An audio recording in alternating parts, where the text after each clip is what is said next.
Onde está a cultura? A cultura está em todos os cantos do Brasil. E com o Instituto Cultural Vale, vamos valorizar ainda mais nossas manifestações culturais. Ao todo, são mais de 200 projetos criados, apoiados ou patrocinados em mais de 160 municípios. Onde tem cultura, a Vale está. Apoiando e valorizando nossa cultura, crescemos e evoluímos juntos.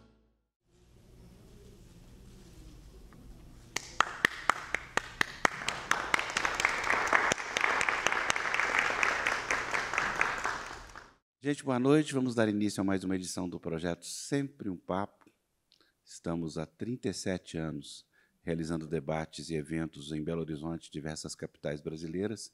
Desde já agradeço aos patrocinadores, a CEMIG, que aqui me acolhe há quase 35 anos, e ao Instituto Cultural Vale, que, via Lei Federal de Incentivo à Cultura do Ministério da Cultura, muito bom falar essa palavra, né? Ministério da Cultura, e não outro tipo qualquer de ministério que nos antecedeu nesses terríveis anos que passamos, viabiliza o projeto já esses anos todos.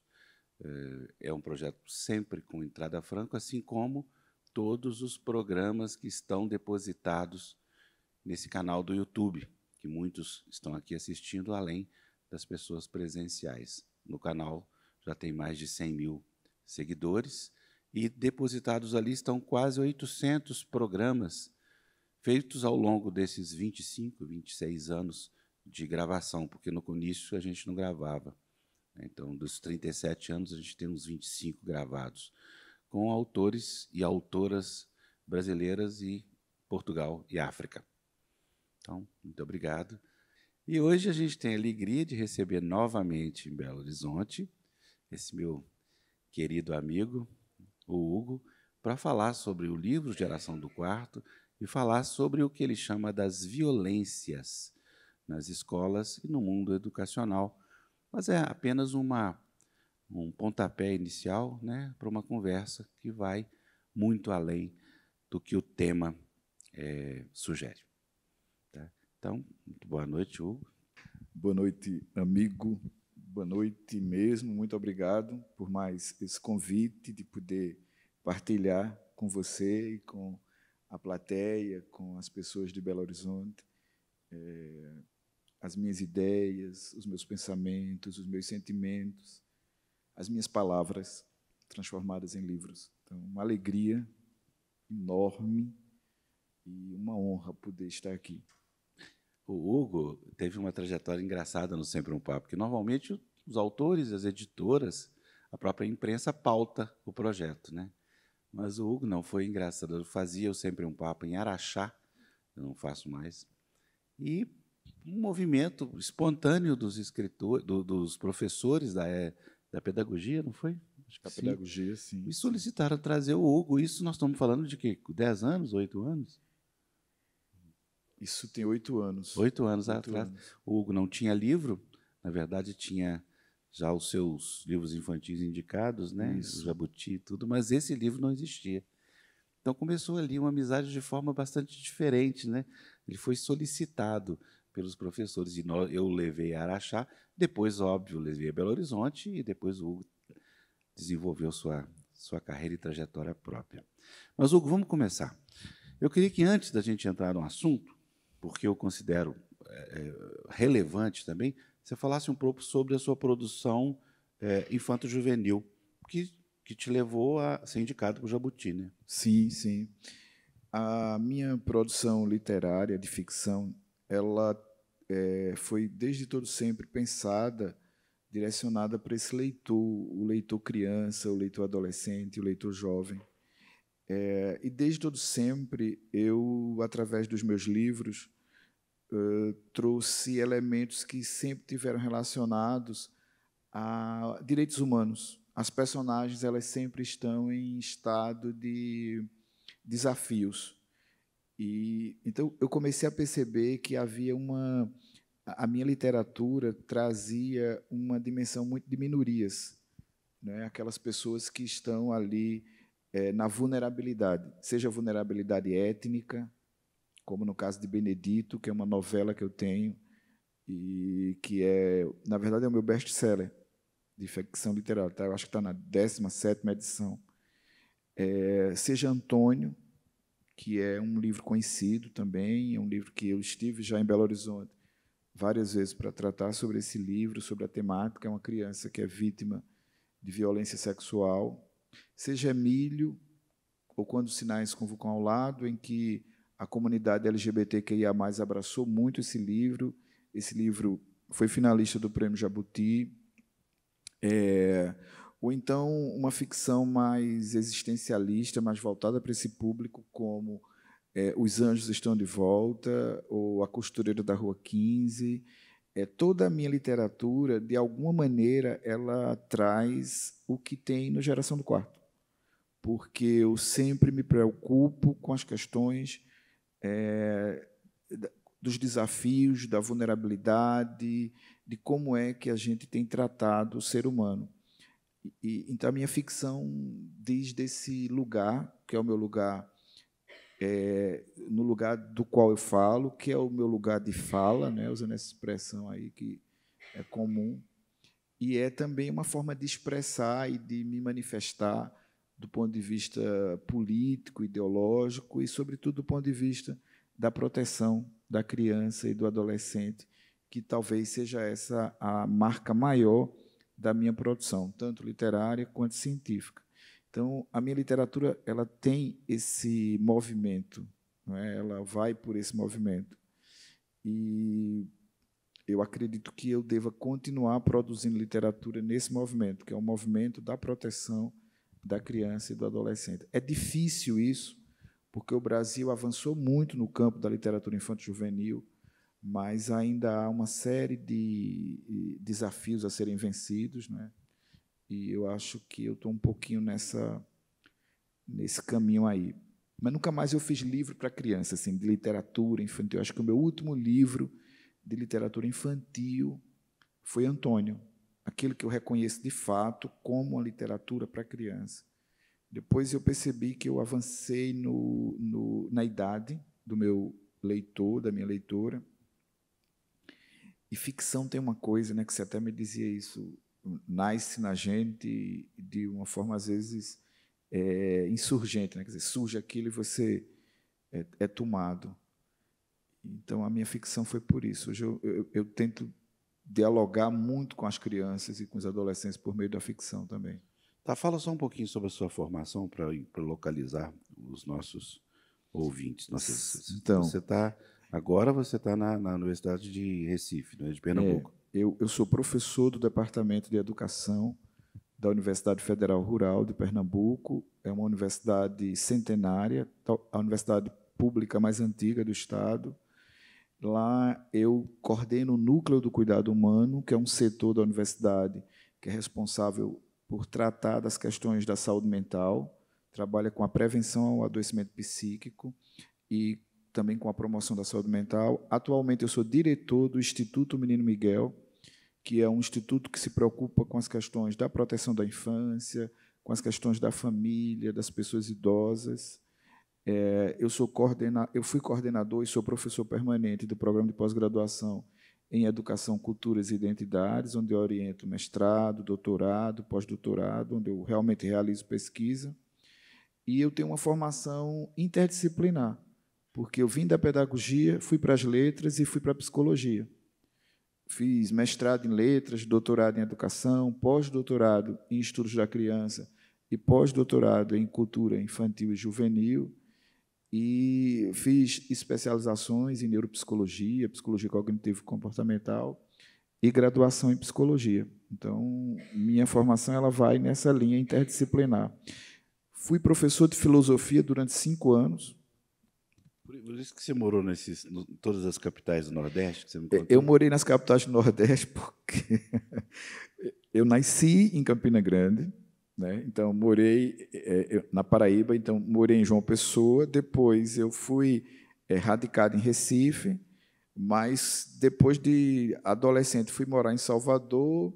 Depois morei em Natal, quando eu fiz meu doutorado. O meu primeiro concurso para a universidade pública foi para a Universidade Federal de Alagoas, então morei em Maceió. Depois voltei para Recife, e aí fui morar, passei um tempo em São Luís, Fortaleza, Teresina e Sergipe. Então, morei fora do Brasil, morei um tempo fora do Brasil. Roteiro turístico que a gente tem vontade de fazer, o Pessoal de Minas, né? Morei um tempo fora do Brasil, morei um tempo na França, morei em Portugal. Eu sou um estrangeiro. Me sinto mesmo um estrangeiro. Sabe que se eu tivesse de escolher um segundo lugar para morar no Brasil, seria Belo Horizonte. Ué, gente. É verdade. Pode Eu vir. tenho muitos amigos e amigas aqui, pessoas queridas, e eu fiz uma história aqui, muito em razão dos meus livros de literatura, Legal. muito em razão das ficções, né? E depois que eu conheci você lá em Araxá, quer dizer, aí a gente, aí, enfim, né? Estou aqui. Então vamos para a geração do quarto. A motivação que o levou a canalizar esse segmento de faixa etária, você já disse, né, a sua preocupação com relação às crianças. Mas volta um pouquinho e fala da pesquisa que gerou o livro. Então, eu sou um andarilho, né? Então, eu ando muito pelo Brasil todo, fazendo palestras, conversando com pais, com mães. E ali, por volta do ano de 2015, 2016, esse público, que sempre me assistiu aqui em Belo Horizonte, Rio de Janeiro, São Paulo, Espírito Santo, o Sudeste do Brasil, parte do Nordeste do Brasil, começou a me perguntar o que é que poderia fazer, porque os filhos estavam praticamente morando dentro do quarto, né? Quando estavam em casa, os filhos ficavam dentro do quarto, as filhas ficavam dentro do quarto, e eu não tinha resposta para isso. Na verdade, eu não entendia muito como é que esse movimento se dava, ali por volta de 2015.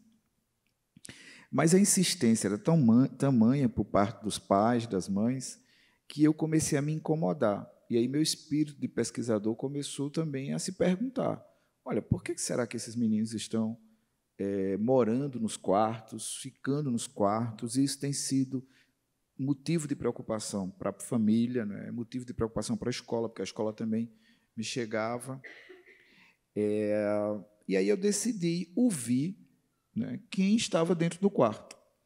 Então eu pensei, olha, quem pode me responder essa pergunta, que agora eu também faço, são as pessoas que estão dentro do quarto. E fui, Afonso, ouvir as pessoas. Eu entendi que tinha uma galera dentro do quarto, eu queria ouvir por que elas estavam lá, por que essa galera estava lá. E montei um questionário online. Esse questionário eu apliquei em 5 capitais brasileiras, todas as capitais por alguma razão afetiva, né? Por exemplo, Recife, Maceió, Natal, Rio de Janeiro e Belo Horizonte. Eram capitais que eu, de certo modo, conhecia um pouco a rede de ensino pública, e eu queria que meus colegas da educação básica, minhas colegas da educação básica, me ajudassem a aplicar esse questionário. Eu montei um questionário muito cuidadoso, a partir de 5 blocos, cada bloco com perguntas específicas, para responder essa pergunta, né? O que é que esse pessoal faz dentro do quarto?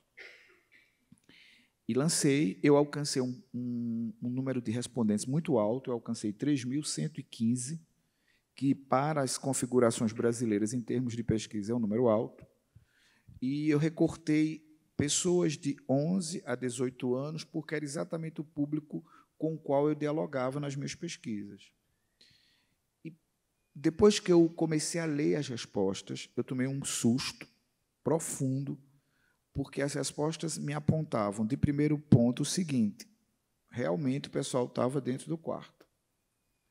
Mas o pessoal estava dentro do quarto num nível de sofrimento psíquico, um nível de sofrimento mental muito grande, né? E isso me impactou, porque, por exemplo, havia respostas que me diziam o seguinte: olha, que bom que você começou a me ouvir, que bom que alguém me escutou, porque se alguém não me escutasse agora, eu me mataria. E quem me dizia isso? um menino de 13 anos de idade. Eu fico dentro do quarto porque é o melhor lugar que eu encontro na minha casa. Porque quando eu saio do quarto, o que eu vejo na minha casa é meu pai bater na minha mãe.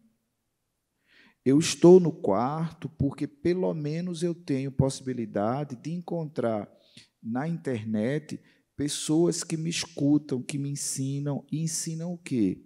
Ensinam a me cortar, ensinam a como eu posso planejar o meu suicídio, como eu posso vencer desafios. Então, essas respostas todas foram dadas a partir desse questionário. Isso me impactou muito. Me impactou e a partir desse impacto, eu quis ver essas pessoas. Eu quis ficar perto delas. Então, dessas 3.115 pessoas, eu recortei 238. Essas 238 pessoas subdivididas nessas 5 capitais. E nessas 5 capitais eu fiz entrevistas semi-estruturadas com essas pessoas. Como eram pessoas menores, ou seja, que estavam sob a guarda do Estatuto da Criança e do Adolescente, eu precisei da autorização dos cuidadores, das cuidadoras, dos pais, das mães, de quem era responsável, né, por esse pessoal. Então, na autorização, eu me comprometi com termos de confidencialidade, ou seja, não revelar a identidade dessas pessoas. Mas, depois que eu terminei as entrevistas, que me foram ainda mais impactantes, porque eu descobri nas entrevistas algo que eu já tinha insinuado no questionário. Essas pessoas que me disseram que estavam em sofrimento dentro dos quartos, elas me disseram o tempo que ficavam dentro dos quartos. Elas ficavam 6 horas por dia. Elas usavam muito as internets e elas usavam excessivamente as redes sociais digitais e tinham tido experiências de bullying e cyberbullying, ou seja, essas pessoas ou elas eram vítimas ou elas eram autoras de bullying e cyberbullying. Diziam que tinham muita dificuldade de comunicação, não é, com a família, sobretudo, e essa dificuldade de comunicação era verbal, oral. A palavra não funcionava muito, mas, ao mesmo tempo, eram pessoas que tinham inscrições no corpo. Você vai encontrar, se eu tivesse ilustrações no meu livro, por exemplo, no Geração do Quarto, você encontraria quase 95% dos meus respondentes com piercings, com tatuagens, com cabelos coloridos, com marcas no corpo, inscrições no corpo, que traduziam, de certa maneira, uma necessidade de comunicar algo. Então, o corpo era muito usado por esse grupo, e a palavra menos. Mas, ao mesmo tempo, tinha o uso do corpo, a palavra menos, na face a face, assim como eu estou aqui contigo. Mas havia uma espécie de abertura de mundo nas internets. Então, havia um isolamento dentro de casa, na escola, mas uma abertura enorme nas internets. Só que essa abertura foi uma coisa que me inquietou, e depois que eu saí das entrevistas semi-estruturadas, eu fiz uma outra técnica, que foi roda de discussão.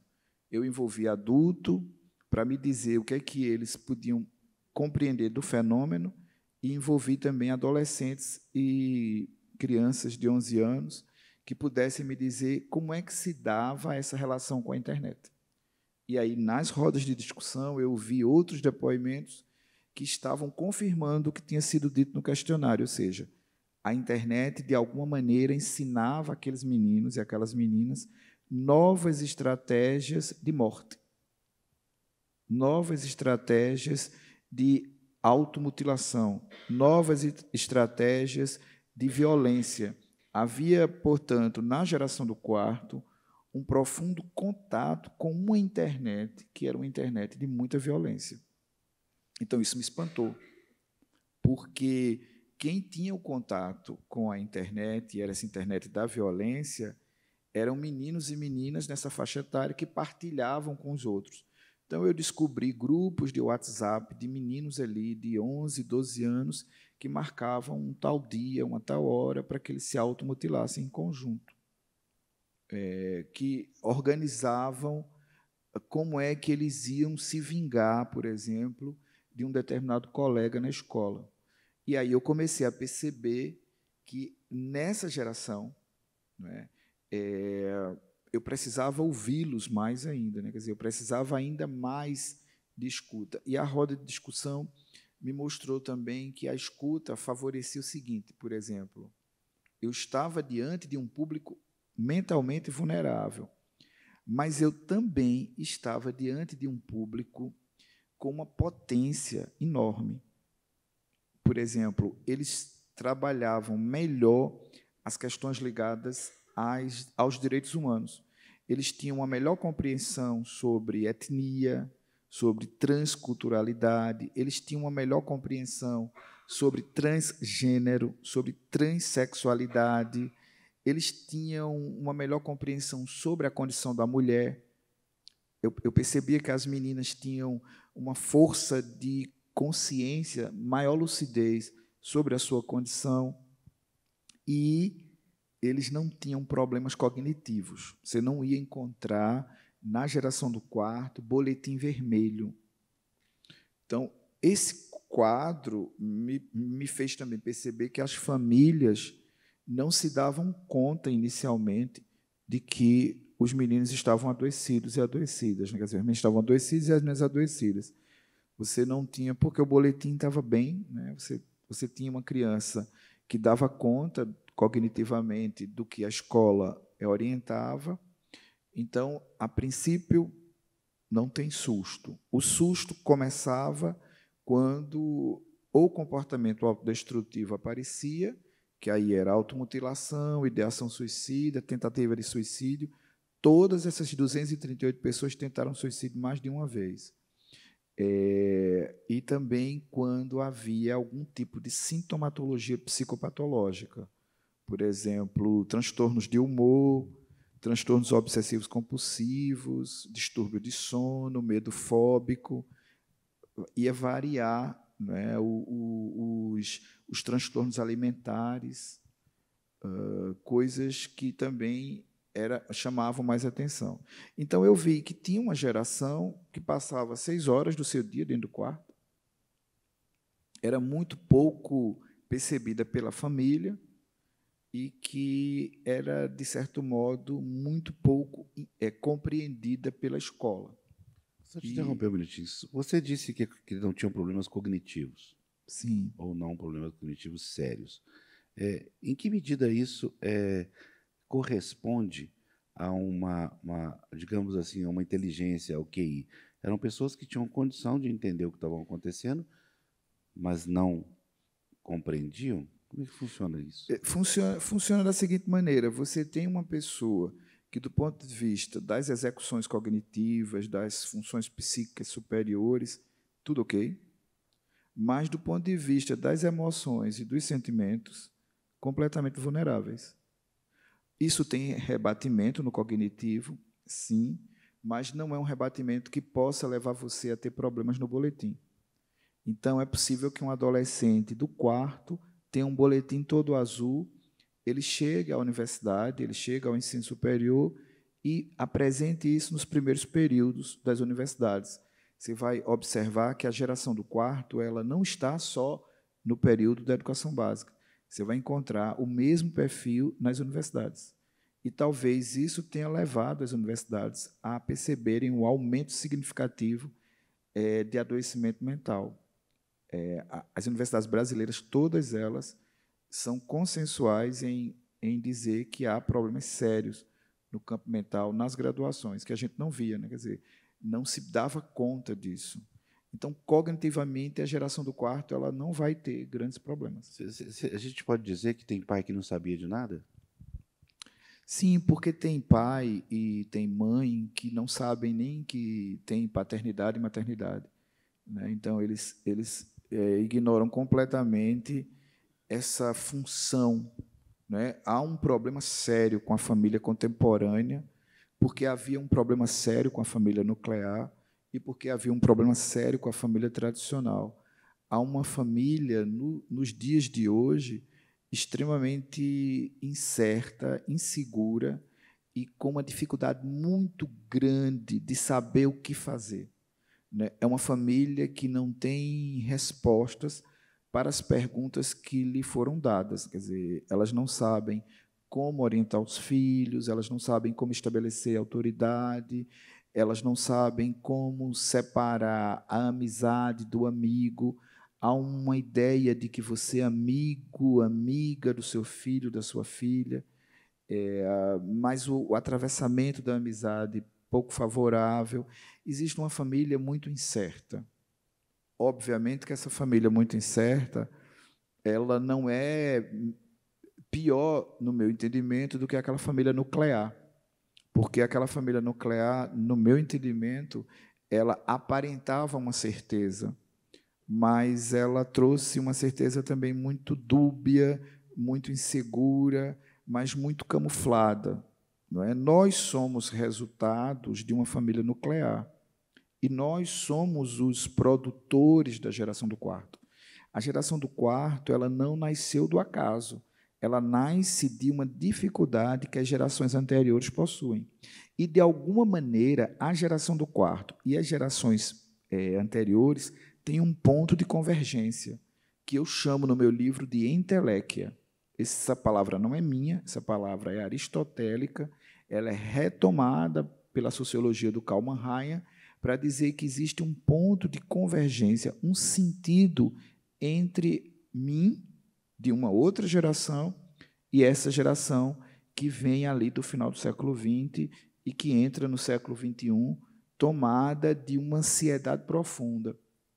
Todos nós e todas nós também temos essa ansiedade. Nossa ansiedade não está regulada, digamos assim. O nosso cortisol está muito alto e a gente tem uma impressão de que vai controlar o segundo seguinte. Não é? Então, de alguma maneira, a geração do quarto ela foi produzida por uma geração também adoecida. E essa geração adoecida ela não conseguiu entender quais são as possibilidades de estratégia. Qual é a minha tese? A minha tese é que nós não aprendemos a lidar com as emoções. Por quê? Porque eu acho que nós escolhemos, sobretudo no Ocidente, fizemos uma escolha pela cognição, fizemos uma escolha pela racionalidade, fizemos uma escolha pela razão, e isso terminou, de alguma maneira, nos deixando com dificuldade de compreender processos emocionais, sentimentos. Nós falamos muito pouco sobre isso na escola, nós falamos muito pouco sobre isso nas famílias. Geralmente, os sentimentos mais desafiadores são silenciados. As pessoas não falam sobre tristeza, sobre rancor, sobre raiva, sobre medo, sobre frustração. Essas questões não são discutidas nas famílias. E elas também não são discutidas na escola. Obviamente que isso gerou uma série de dificuldades de como é que eu lido com uma geração que, de alguma maneira, que é essa do quarto, ela expressa isso. Né? A geração do quarto ela não camufla as emoções. Esse é um ponto importante. A geração do quarto ela traz as emoções atravessadas, obviamente, pela violência. E pela tecnologia. Sim, uma tecnologia violenta. Né? Nós estamos experimentando, na geração do quarto, uma tecnologia violenta. Uma violência simbólica, pouco discutida, mas a gente tem na tecnologia uma violência simbólica, uma violência psicológica que resulta em violência física. E quando eu aprendo, é como se eu tivesse uma gramática de sobrevivência, e a geração do quarto tem usado essa gramática com habilidade enorme, mas é uma gramática em que 3 tipos de violência se dão quase que consecutivamente. Uma violência simbólica, uma violência psicológica, uma violência física. Quando nós vemos, por exemplo, os ataques às escolas, nós estamos vendo a ponta de um iceberg. É a violência física, mas a violência física ela está completamente atravessada pela violência simbólica. Onde é que se lê a violência simbólica aí? Se lê a violência simbólica, por exemplo, em temáticas que são temáticas pouco discutidas. Né? Você tem aí uma série de questões que a gente vai ter que enfrentar. Por exemplo, as questões ligadas ao racismo, as questões ligadas à transfobia, à misoginia, à xenofobia, essas questões que são do âmbito dos direitos humanos, foram pouco discutidas também na nossa sociedade. E elas geraram muitas pessoas violentadas. E essas pessoas violentadas, elas vão violentar também. Elas ou se autoviolentam, ou elas violentam o diferente. Eu tenho visto que, no caso dos ataques às escolas, você tem isso concomitante. A autoviolência ou a autoagressividade, eu faço uma distinção entre agressividade e violência, ou a heteroviolência ou a heteroagressividade. Mas, de todo modo, essas violências estão atravessadas no que a gente vê presente nas internets. Então, a geração do quarto, ela aprendeu a lidar com essas violências e utiliza essas violências, no meu entendimento, como uma estratégia de sobrevivência. Tá, eu vou dar uma paradinha, porque eu acho que agora que a gente chegou na questão das violências que ocorreram recentemente, né? Essas violências, e essa pergunta pode servir de início para essa fala sua sobre as violências atuais, elas são exclusividade dessa geração do quarto? Não. Elas se materializam de forma mais evidente nessa geração do quarto, mas elas não são exclusividade da geração do quarto. O que eu entendo é que a geração do quarto, como expressa as suas emoções de uma maneira muito evidente, essas violências ficam muito evidentes também. Mas, se você analisar a história da escola, sobretudo da escola, você vai encontrar vários vestígios dessa violência na escola. Vários vestígios. Por exemplo, nós vamos começar a falar sobre bullying a partir de 1983, mas o bullying é um fenômeno presente há muitos e muitos e muitos anos na escola. Numa escola que foi reorganizada ali no século XVIII para tentar atender às demandas de uma sociedade que estava em processo de industrialização. Então, você vai encontrar nuances dessas violências já muitos e muitos anos presentes na escola. Então, não é algo específico dessa geração. No entanto, essa geração tem um elemento que nós não tínhamos: as internets. Nas internets, você tem a possibilidade de aprender a manusear armas de fogo, você tem a possibilidade de aprender a como matar em grupo grande e como planejar. Você tem grupos que planejam. Eu chamo internets porque existem várias. Existe uma internet que ela foi praticamente construída para ensinar a como violar, e como se autoviolar e como violar. É muito comum que você encontre desafios. A gente ouviu falar muito no Brasil no desafio da baleia azul. Não é? Ali, acho que, não lembro agora o ano, mas nós estamos em 2023. Não é? Então, ali por volta de 2018, 2017, nós ouvimos falar no desafio da baleia azul. Eram 50 desafios que uma criança e um adolescente precisavam fazer, e o último tópico do desafio era se matar. Isso divulgado com pedagogia de violência pelas internets. Nós não tínhamos isso. Isso pode ser difundido rapidamente. E nós não tínhamos comunidades que se organizavam de maneira tão articulada como temos agora. Obviamente, né, que a potência da internet trouxe um outro tipo. Por exemplo, nós tínhamos o bullying, mas a potência da internet trouxe o cyberbullying. E a potência da internet traz uma articulação maior de como violar. Né? Eu aprendo a violar. Mas quem é que viola? Essa é uma questão importante. Não é todo mundo que viola. As pessoas que vão violentar, elas têm histórias de violência. Então, por isso que eu insisto na ideia de que, muito mais do que você policiar a escola, muito mais do que você colocar câmeras na escola, detetor de metal, você começar a fazer uma espécie de seguridade bélica na escola, você precisa entender quem é a pessoa que violenta. Você tem que ir para a biografia da pessoa para poder verificar exatamente qual é a etiologia, ou seja, quando é que nasce essa pessoa com capacidade de matar, e filmar, e com capacidade de matar, filmar e se matar. Porque isso é uma outra questão. Você não está lidando com alguém que mata e se esconde. Você está lidando com alguém que mata e se mata, e você está lidando com alguém que mata e se entrega. É um outro tipo de atitude.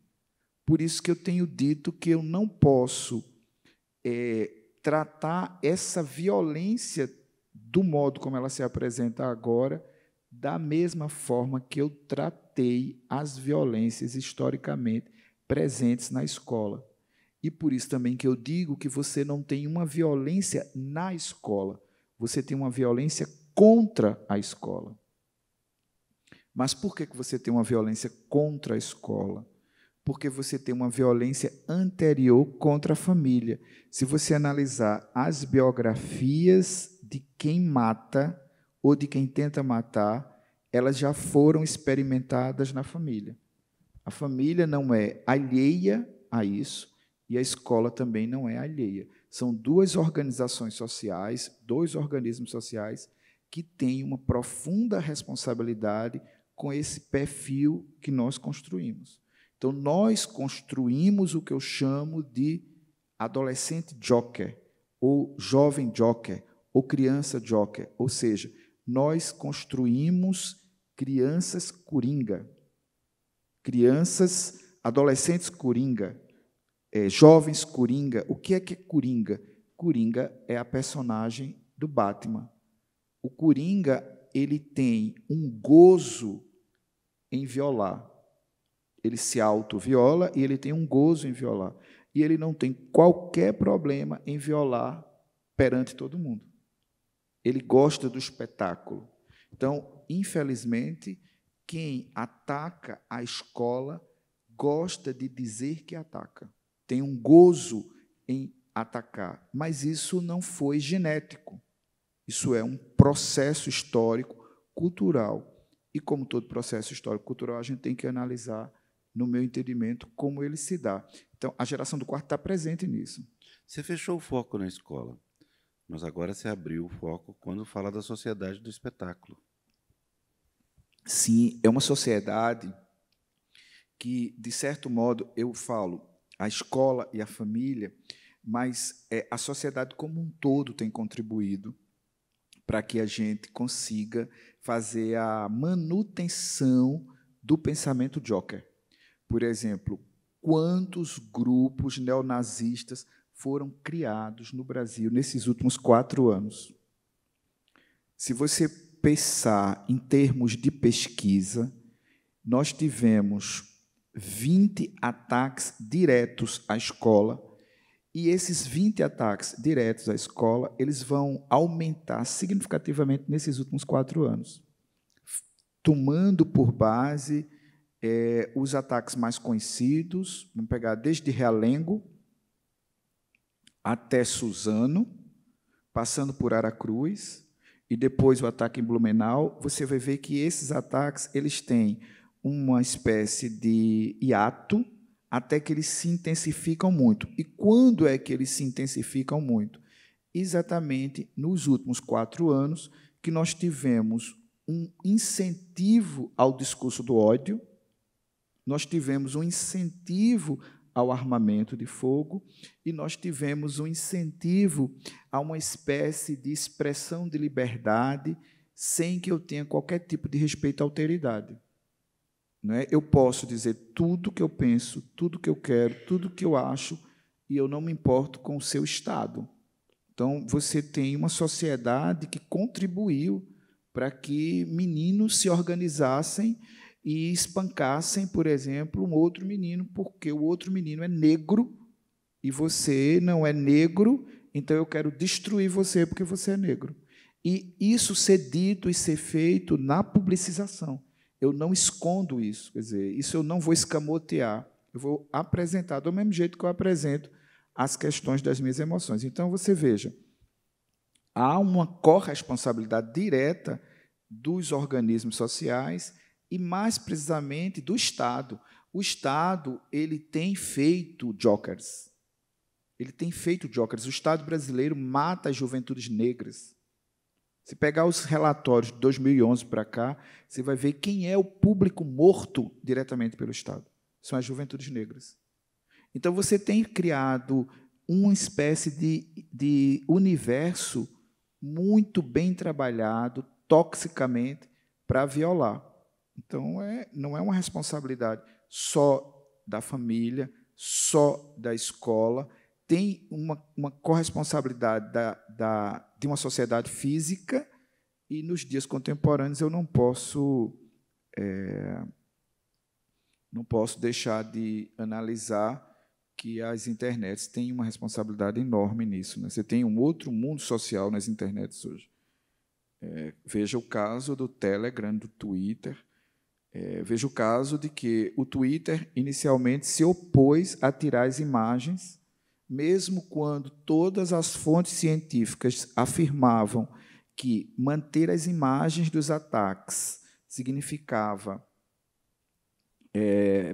dar possibilidade para que os ataques ocorressem com maior intensidade por conta da mímese, né, do ataque, ou seja, o ataque ele é repetitivo, você aprende a fazer, você copia, você mimetiza mesmo os ataques. O Twitter, por exemplo, disse numa reunião que não tiraria, foi preciso força judicial. Do mesmo modo, você vai encontrar, por exemplo, em muitas redes sociais, uma posição. Foi difícil, né? Foi difícil. Então, há também uma corresponsabilidade das big techs. Você não vai poder deixar de corresponsabilizar essa sociedade da cybercultura. Então, só que nós estamos atravessados por elas. Né? Nós estamos atravessados pela cybercultura. Então, a gente vai ter que saber lidar com isso. É um fenômeno complexo que não pode ser resolvido armando pessoas para ficarem na porta da escola. Isso não vai dar conta. Antes de passar para a plateia, qual a conclusão? Como é que você conclui o trabalho? Primeiro, eu concluo dizendo o seguinte, olha, crianças e adolescentes não são fracassados. Eu acho que essa é uma primeira afirmativa. Você não tem cretinos digitais, como se supõe. Você tem pessoas potentes. Então, esse é um ponto. Segundo, eu acho que a gente tem que investir significativamente na educação socioemocional. Eu acho que a gente tem que aprender o que é emoção, o que é sentimento e como é que a gente educa a emoção e o sentimento. E no meu livro, no capítulo 11, eu apresento uma proposta que é resultado também de pesquisa. Eu apresento 5 pilares que eu acho que podem nortear a educação das emoções e dos sentimentos. Eu acho que você tem que ter uma educação com cuidado e autocuidado. Você tem que aprender a se autocuidar. A gente não aprendeu isso. Por exemplo, como é que a gente dorme, como é que a gente come, como é que a gente se relaciona, como é que a gente cuida da gente. Quantas vezes no dia a gente toma água? Como é que a gente tem guiado o carro? Por exemplo, você guia o carro, às vezes, maquinando o celular. As pesquisas apontam que isso é quase que um suicídio. Então, como é que está a tua autoestima nisso? Isso é uma violação. Quantas horas por dia dorme? Com quem você se relaciona? Então, esses elementos todos eu acho que vai ter que discutir. E o cuidar da outra pessoa, né? Cuidar de quem está perto de mim, cuidar dos ambientes, cuidar dos filhos, cuidar dos pais. Isso é um outro ponto. O autoconhecimento. A gente vai ter que se autoconhecer, mas o meu conceito de autoconhecimento tem a ver com ancestralidade. Eu acredito que a gente precisa investir muito na ancestralidade, saber de onde eu vim, quem me antecedeu, como é que meu pai pensava, minha mãe pensava, meu avô pensava, para eu saber quem eu sou. Quer dizer, se eu não sei quem eu sou, como é que eu me defendo? Então, esse é um ponto do autoconhecimento. Um terceiro ponto, a convivência. A gente vai aprender a lidar. A convivência, para mim, é como se fosse viver com a diferença.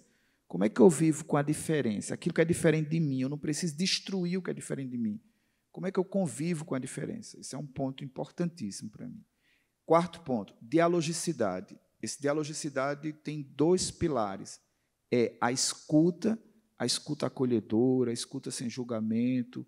Eu quero ouvir você como você é e não como eu gostaria que você fosse, com os teus limites, com as tuas possibilidades. Essa escuta salva a vida. E a comunicação não violenta. Como é que eu não violento? Nós aprendemos uma comunicação demasiadamente violenta.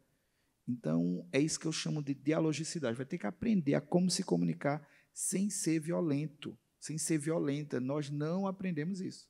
A nossa comunicação é demasiadamente violenta e ela é dissimulada. A gente não consegue ser genuíno com os filhos e com as filhas. No Geração do Quarto, eu tenho muito material, mas tem um exemplo que vai fechar isso. Por exemplo, você diz para o seu filho, olha, não mente, mas aí toca o teu celular e você atende aí. Aí é uma pessoa que você não quer atender, você não quer falar. Aí você diz, não estou em casa não, não estou em casa não. E a criança está vendo você ali. Quer dizer, isso é um exemplo de que você mente muito. Então, a gente vai ter que aprender a ser muito sincero nessas relações de comunicação não violenta. E, por último, eu proponho a ideia da amorosidade. Dentro da amorosidade, eu acho que a gente tem que trabalhar 4 grandes emoções. A primeira emoção, para mim, é a compaixão. Acho que a gente vai ter que desenvolver esse sentimento. A compaixão implica dizer todo mundo sofre, portanto, eu não sofro sozinho, mas o outro e a outra também sofrem. Então, quando eles me atacam, eles têm uma história de sofrimento. A empatia, o perdão e, por último, uma emoção que, na minha opinião, pode mudar. Por exemplo, eu estou aqui com vocês e o meu sentimento é de gratidão. Isso me faz olhar para essa experiência com uma possibilidade de construção, de mudança, de intensidade muito grande. Então, eu acho que se a gente seguir isso, é um trabalho de prevenção em relação à Geração do Quarto.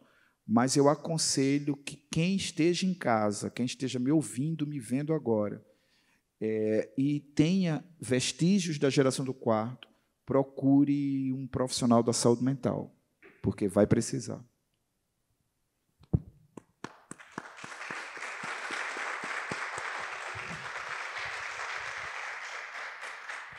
Quem quer fazer pergunta? Levantou do lado de lá primeiro. Só espera um pouquinho para o moço. Tudo certinho? Boa noite, como é que você chama? Oi, boa noite, meu nome é Ian. Eu também trabalho com educação e eu queria fazer 2 ou 3 perguntas. A primeira é o seguinte, a gente vive nessa sociedade, como você colocou, em que os pais, nós, como sociedade, temos esse imenso desafio de ultrapassar, né, essa problemática toda, e a gente vê na escola, talvez, um lugar de esperança para que esse problema possa ser, ou esses problemas possam ser minimizados. E, assim, aí, como é que a gente pode colocar na escola? Por quê? Porque se nós, enquanto sociedade, está na gente entranhado esses desvios todos que potencializam a violência, enquanto pais, não conseguiremos, porque demandaria uma revolução interna muito grande em todo o mundo, coisa que provavelmente não vai acontecer. Então, a escola seria o núcleo real onde possa operar essas mudanças. Mas como colocar isso na escola, essa função na escola, ou esse objetivo, tendo em vista a desestruturação física, financeira e de valorização, em todos os sentidos, da educação, né? Primeiramente no Brasil. Isso é uma reflexão que eu gostaria de ouvir de você. Uma outra coisa é se o seu trabalho ele fez alguma análise com relação à categoria socioeconômica dos pesquisados, porque isso a gente conhece muito bem essa realidade, nós brasileiros, mas eu queria também compreender se você estudou ou teve acesso a informações com relação a outras regiões, outros países considerados supostamente com educação de ponta, né, ou outros paradigmas educacionais que norteiam um determinado país, que possam, onde talvez essa geração não seja tão do quarto, não sei, ou se isso é de fato um fenômeno extensivo a todo o globo terrestre, não sei, né? Quer dizer, só estou levantando aqui algumas reflexões que me vieram. E uma terceira pergunta é de cunho mais pessoal. É o seguinte, você como andarilho que se colocou, né, por ter morado em tantos lugares, se isso favorece, dificulta o seu processo de reflexão, de escrita e de concepção e de sedimentação do conhecimento que você tão maravilhosamente bem coloca, ou se isso não tem nada a ver. E aí, nesse sentido, também, como é que você como que é a sua rotina de trabalho para produzir esse tipo de conhecimento que vira um livro e que é tão bem sedimentado enquanto conhecimento? Obrigado. São 4 perguntas. Você consegue responder mais brevemente? Vou tentar. A primeira pergunta é em relação à escola. Historicamente, a escola ela foi criada, essa escola que nós conhecemos, foi criada para proteger crianças e adolescentes. No seu processo histórico, nós vimos muitas falhas, mas, ao mesmo tempo, nós entendemos que, onde há escola, há uma possibilidade muito real de escuta. Então, eu, pessoalmente, sou um defensor da escola. Eu acho que a escola precisa ser cuidada, melhorada, qualificada, protegida também. Então, eu sou um defensor da escola, mas eu não sou favorável a uma escola, no livro eu chamo de escola disciplinar. Eu não sou favorável a uma escola disciplinar. Eu acredito que nós precisamos construir uma escola cuidadosa. E essa escola cuidadosa ela ainda vai cumprir mais o seu papel no campo da proteção. Sem ela, nós teríamos sérios problemas. A pandemia nos apontou isso. Nós tivemos sérios problemas de violência sexual e a escola, para a criança e para o adolescente, ela foi um elemento na cadeia protetiva, um elemento protetivo que ficou suspenso. Então, eu acredito que a escola é um grande ganho, sobretudo nesse sistema no qual nós estamos. Então, defendo a escola, acho que ela precisa ser melhorada, qualificada, mas sem ela nós estaríamos em situação muito mais precária, no meu entendimento. Então, melhorar a escola é ponto central. A segunda questão é no campo o fenômeno da geração do quarto está presente em todos os países com os quais eu mantenho contato. No meu livro, eu já aponto o Japão, eu aponto a Itália.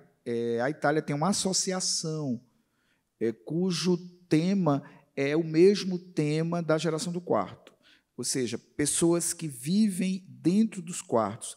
No Japão, você tem esse fenômeno já descrito como uma doença. Inclusive, no CID japonês, você já tem como um verbete do CID e você pode prescrever medicação, inclusive, para as pessoas que vivem no quarto. Você vai encontrar o fenômeno no Japão e, mais recentemente, pasmem, na Coreia do Sul, as autoridades começaram a oferecer dinheiro para que as crianças saíssem do quarto. Então, infelizmente, não é um fenômeno estritamente brasileiro, mas ele se dá com diferentes nuances a partir da perspectiva socioeconômica. No meu livro, eu explico um pouco isso. É diferente. Como é que, por exemplo, uma criança com vulnerabilidade socioeconômica lida com a experiência do quarto, do isolamento, da negligência, de uma criança com uma situação socioeconômica, digamos assim, mais favorável. O fenômeno se dá, mas a maneira como o agente do fenômeno lida é diferente. A terceira pergunta é sobre o meu o meu mundo, né, de como é que eu ando no mundo, isso favorece demais para que eu tenha uma compreensão transdisciplinar, digamos assim. Eu consigo olhar mais para as pessoas a partir das suas experiências. Então, favorece para que eu analise também com essa perspectiva. E a minha rotina de trabalho é intensa, intensa. Eu tenho que ler muito para poder conseguir escrever um livro de 184 páginas. Então, assim, é uma rotina intensa de leitura em várias línguas para poder dar conta dessas afirmações que eu faço. Tenho que ler muito artigo científico, muita dissertação de mestrado, muita tese de doutorado, muito livro do qual eu discordo, muito estudo do qual eu discordo, mas eu tenho que ler, pontuar. Então, praticamente, eu tenho uma vida como pesquisador de leitor. A minha vida é de leitor, e eu acho que todo pesquisador precisa intensificar sempre a leitura e ler coisas que sejam contrárias ao que você pensa. Eu passei um tempo lendo muitas coisas que diziam o que eu não pensava, que era para poder saber se meu argumento se sustentava. Acho que eu respondi as 4. Né? Mais 4? Não, né? Tá bom. Segunda e próxima pergunta. Rejane, lá no fundo, ela tem uma pergunta para fazer. Tem não, mas é maldade. Boa noite, doutora Rejane.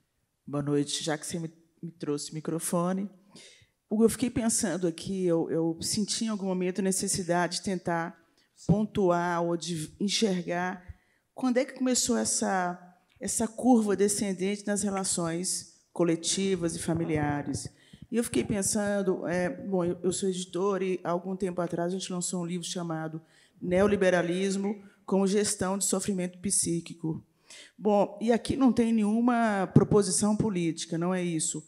Mas eu fiquei imaginando se, da década de 80 para cá, com essa proposta neoliberal, em que as famílias, os pais começaram a ter como objetivo a ascensão social, a ascensão econômica, para passar a consumir, obviamente, aquilo que a gente chamaria de famílias bem-sucedidas ou pais bem-sucedidos. E aí você cruza também com a sociedade do espetáculo, ou seja, você tem que ser bem-sucedido e parecer bem-sucedido. Portanto, os carros, as férias nos resorts e todos esses símbolos de ascensão. E os filhos começaram também a sofrer com isso, porque a pressão para que eles sejam bem-sucedidos também é imensa. Eu não sei como eles dão conta de fazer curso de piano, balé, mais isso, mais aquilo. Quer dizer, não tem aí também uma questão ligada à ideia de meritocracia, que, se você se esforçar demais, você vai efetivamente vencer na vida. E muitos desses garotos, eles não só não têm isso como perspectiva, como eles se esforçam muito e não chegam a lugar nenhum, não chegam nem a ser populares na escola. Então, eu fico pensando se é a partir da década de 80 que isso tudo começa a desgringolar, e muito em função desse ambiente, essa proposta neoliberal. Sim, eu concordo com o que você diz.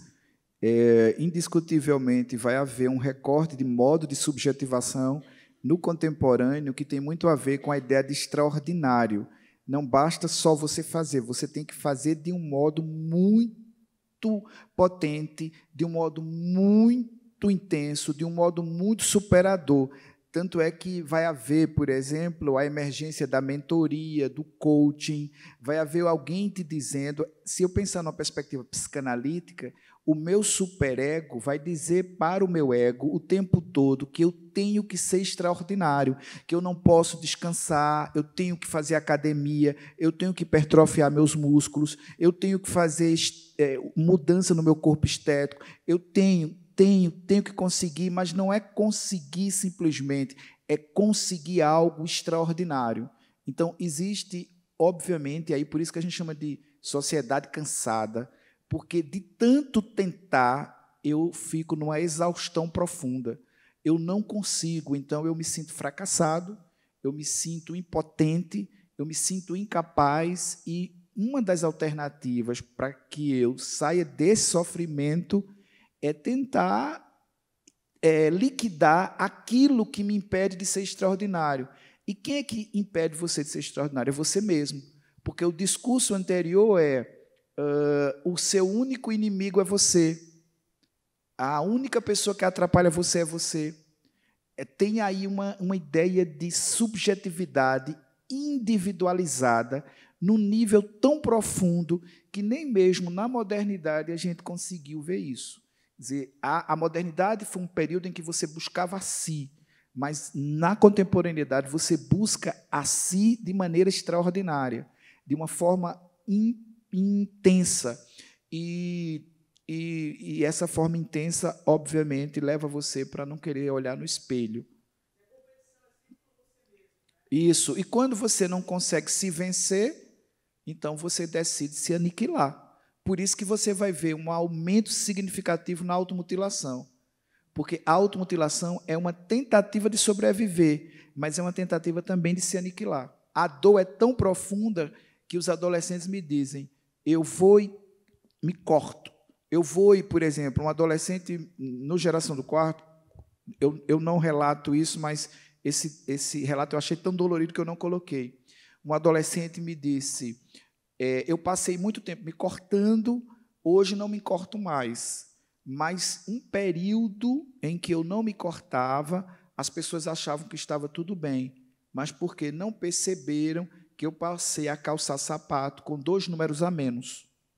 Então, o sapato com 2 números a menos era para esmagar o pé. Essa tentativa de aniquilar aquilo que te incomoda. E aí você vai encontrar o discurso neoliberal, se eu fizer um recorte, por exemplo, do ponto de vista social, econômico, ideológico, sem dúvida nenhuma, o discurso neoliberal ele foi contundente para a gente fazer um superego extremamente perverso e um ego demasiadamente fragilizado. Se eu quiser fazer uma análise psicanalítica, se eu quiser fazer um recorte do ponto de vista da psicanálise, eu vou verificar que esse superego ele é extremamente perverso, ele não tem limite nas regras, quer dizer, ele sabe que você não vai conseguir, mas ele vai insistir para que você faça. E aí ele vai colocar, por exemplo, alguém ao teu lado, que é um mentor, alguém ao teu lado, que é um coaching, ele vai colocar alguém ao teu lado dizendo para você ser resiliente, não é? Para que você possa crescer. Eu não tenho nada contra a resiliência, tá? Até tem um estudo sobre isso. Mas essa perspectiva da resiliência é uma perspectiva que levou você muito para a individualização. Aí a individualização gera a competição exacerbada, competição consigo mesmo, consigo mesma. Então, infelizmente, a gente tem, sim, infelizmente, o neoliberalismo ele é perigoso nesse aspecto, né? Quem vai fazer pergunta? Boa noite, como é que você chama? Boa noite, Hugo. Eu também sou psicóloga. O livro traz muitos depoimentos, em certa medida, angustiantes mesmo, né? Pesados, que a gente se põe a pensar ali em como ajudar. E eu estou como secretária de Educação. Então, eu confesso que seu livro me afligiu muito. Tipo assim, qual o meu lugar, né? Como melhorar, como ajudar? Queria que você nos auxiliasse na construção de um pensamento de como arredar um pouquinho da escola tão conteudista. A escola conteudista ela é uma escola tradicional, certo? Se nós fizermos uma análise do ponto de vista de uma perspectiva da história da educação, quando você pega a escola conteudista, ela é localizada numa escola tradicional, uma escola binária, uma escola dicotômica, uma escola cartesiana, uma escola que tem por teor o conteúdo e com o objetivo de levar você para o mercado de trabalho. Mas essa escola não se preocupa com as relações humanas, ela não se preocupa com o estudo, digamos assim, das dificuldades. Ela é uma escola quase que suspensa da existência. Ela é uma escola projetada, mas ela não é uma escola real, digamos assim, né? O Michel Maffesoli, que é um sociólogo francês do qual eu gosto muito, ele tem um livro cujo título é Elogio da Razão Sensível. Nesse livro, o Maffesoli apresenta uma teoria com a qual eu concordo. Ele diz que houve aí uma espécie de escola abstrata, ou seja, não é uma escola que você vê, é uma escola que você projeta. A escola tradicional é essa. Ela é uma escola tóxica, ela é campo fértil para essa natureza de violência que a gente tem visto. Então, como secretário de Educação, né, que é um agente público que vai cuidar da formação dos docentes e das docentes, vai cuidar da relação que os docentes e as docentes têm com a gestão da escola, eu acho que tem um ponto central, é cuidar da formação desses docentes. Os professores precisam ser formados para entender o que é que ocorre, porque não há formação inicial que dê conta desse entendimento. Nós não aprendemos nas licenciaturas, por exemplo, a entender o que é inteligência artificial, o que é deep web. Nós não aprendemos isso. Então, como nós não aprendemos, não podemos, de certa forma, até utilizar isso como uma estratégia pedagógica. Então, eu acho que as redes precisam investir nessa formação dessas pessoas. Por outro lado, eu queria dizer, aproveitar a sua pergunta e a sua condição social, dizer o seguinte: os professores e as professoras precisam de cuidado. Vivem experiências de violência, de extremo descuido. Descuido do Estado, descuido das organizações privadas. Os professores precisam ser cuidados. Então, eu acho que as redes precisam fazer duas frentes, formar e cuidar. Eu acredito que isso deva ser feito em nível mais abrangente. E em nível pragmático, assim, mais direto, eu acho que todo mundo hoje deve ter nas suas redes um programa de educação socioemocional. Mas não qualquer programa, porque existem muitos programas de educação socioemocional atrelados ao que a Regiane chamou de discurso neoliberal. Esse discurso neoliberal, no meu entendimento, é um grande engodo, mas a gente precisa realmente trabalhar as questões emocionais e sentimentais, mas não na linha do controle, não na linha da regulação. Eu proponho na linha da experiência. É possível trabalhar as emoções não tentando controlá-las, mas tentando experimentá-las. Então, acho que isso é possível fazer, não é um bicho de sete cabeças. Existem países que fizeram isso e que funcionou, então a gente não tem nem que inventar a roda. É só ver aquilo que deu certo e tentar colocar em voga. Né? E tem escolas que têm exemplos que traduzem isso. Então, é uma questão que eu acho que a gente vai ter que enfrentar, e é possível enfrentar, com cuidado e com atenção. E muito obrigado por estar aqui, e que espero que essa minha fala contribua com a rede do município, tá bom? Agora é curioso, né? Porque é quase como uma relação de consumidor, né? Porque, de uma certa forma, não existe a regulação até do direito mesmo, do ponto de vista legal. Porque se a plataforma e as plataformas e as internets provocaram tudo isso, deveria haver uma regulação legal para que elas também, porque pouco dinheiro elas não estão ganhando no mundo, né? É muito dinheiro. Parece que ontem saiu o balanço do Google, que dá quase 1,5 trilhão, né? Só para você ver o que é isso. Elas deveriam ter programas de compensação, aí já estou falando de reparação mesmo, a questão da saúde mental, dos danos que eles vêm provocando. E não tem um país no mundo que está preocupado com isso. Estão preocupados com regular a rede, estão preocupados com o que isso pode influenciar de fake news, mas a questão da saúde mental, até hoje, ninguém está colocando. Pois é. Eu concordo com você. Eu acho que as grandes empresas têm total responsabilidade no que nós estamos presenciando no momento, porque as consequências, as repercussões, elas vêm ainda com uma força impressionante. A gente tem que pensar aí que a pandemia nos colocou praticamente 2 anos em intenso contato com a tela.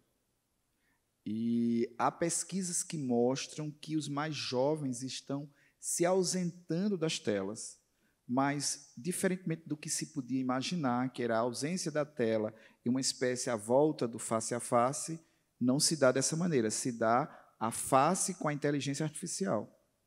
Por exemplo, é comum que jovens escolham ter sessões psicoterapêuticas com inteligências artificiais numa espécie de substituição ao psicoterapeuta tradicional.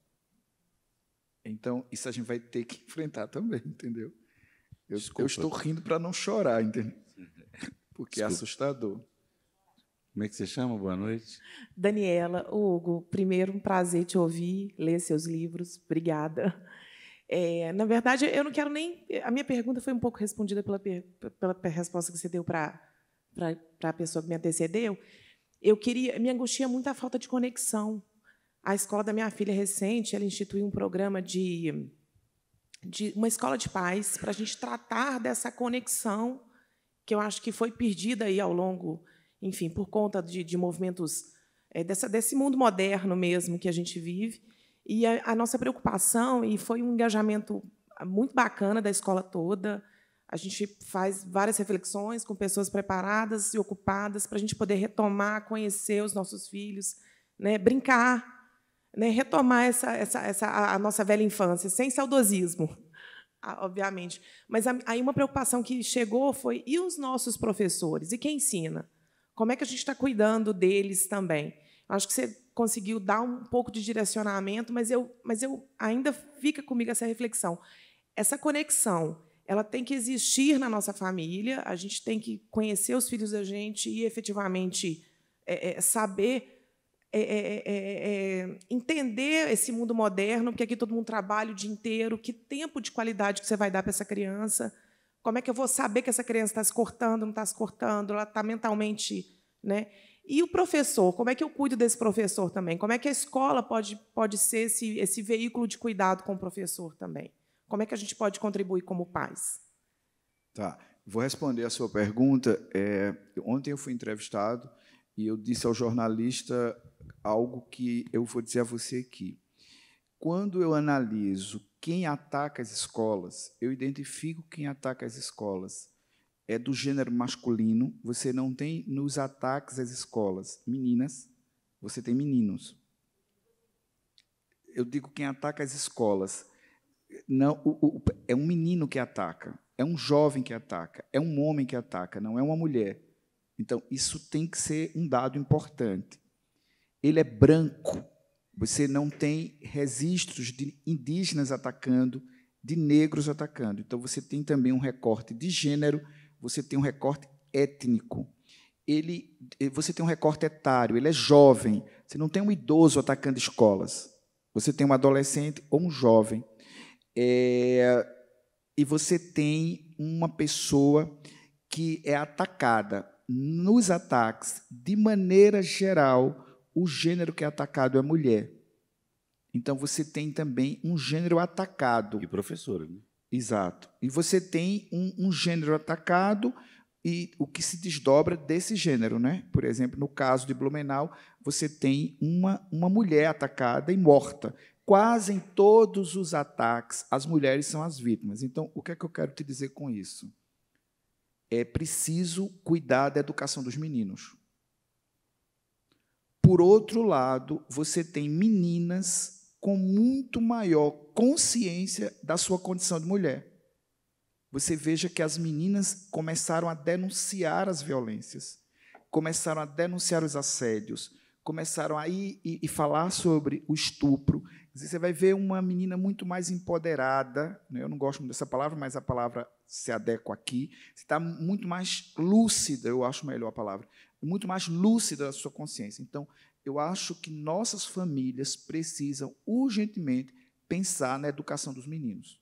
Os meninos estão com algo que não bate, ou eles batem, entende? Então, a gente tem que rever isso, na minha opinião. Educar meninos hoje, me parece que tem que estar muito atrelado a duas questões que eu vou dizer. Olha, nós temos no Brasil várias legislações que podem ajudar a escola. Desse ponto de vista, eu não sou favorável à criação de nova legislação. Se, ao menos, nós colocássemos em prática a Lei 13.185, de 2015, que é a lei anti-bullying, metade dos problemas que nós encontramos na escola estaria resolvida. Metade, no âmbito dessa natureza. Nós não colocamos a lei em prática. Se nós colocássemos em prática a lei que obriga as escolas a colocar no seu currículo a discussão sobre a matriz que a gente tem enquanto povo, matriz identitária mesmo, portanto, contar a história a partir da nossa noção de matriz, a história da África dentro da gente.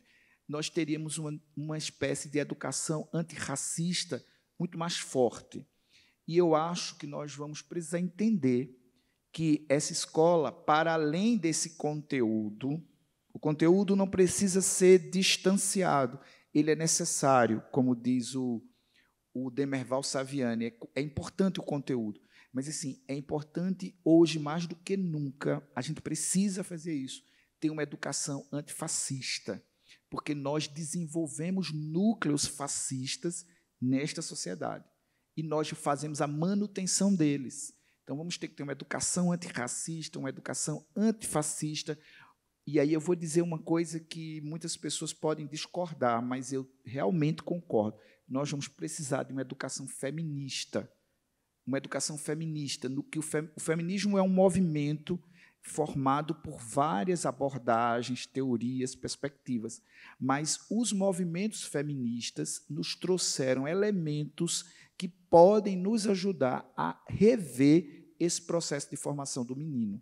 Então, eu acho que vamos precisar enfrentar isso. Antimachista também, né? Sim, porque... Os meninos matam gente porque, basicamente, também são machistas. Batem em mulheres por isso. Isso. Vamos precisar enfrentar essa questão.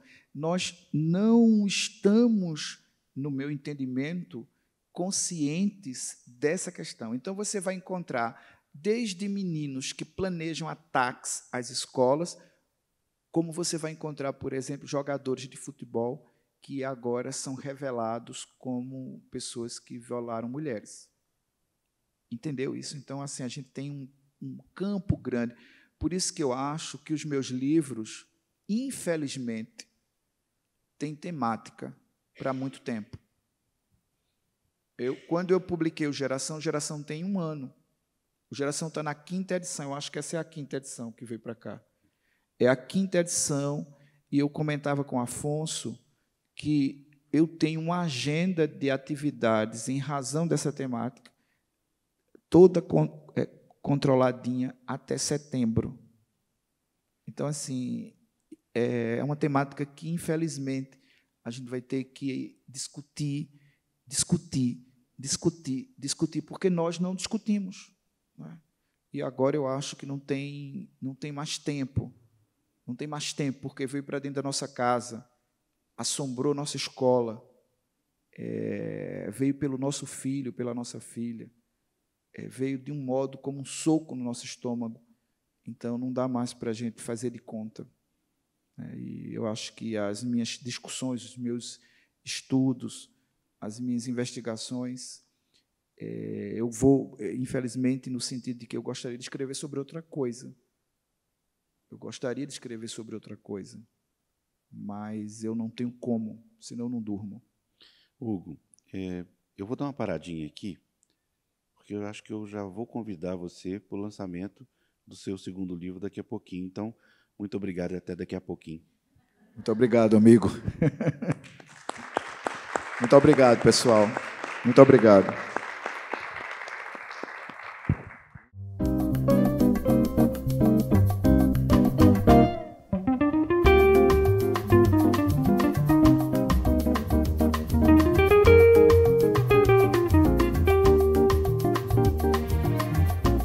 Música